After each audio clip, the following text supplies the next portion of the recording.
আসসালামু আলাইকুম প্রিয় গাইস, এই যে দেখুন সকাল সকাল চলে আসলাম গাছ লাগানোর জন্য।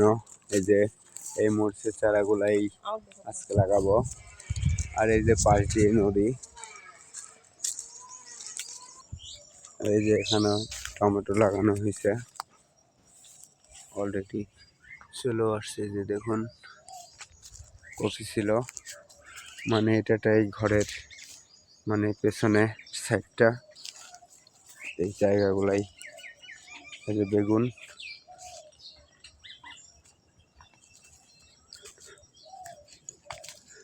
এগুলা মরিচ গাছগুলো অনেক পুরাতন হয়ে গেছে। আর কালকে এই যে আমি পেঁয়াজ গাছগুলো লাগাইছি।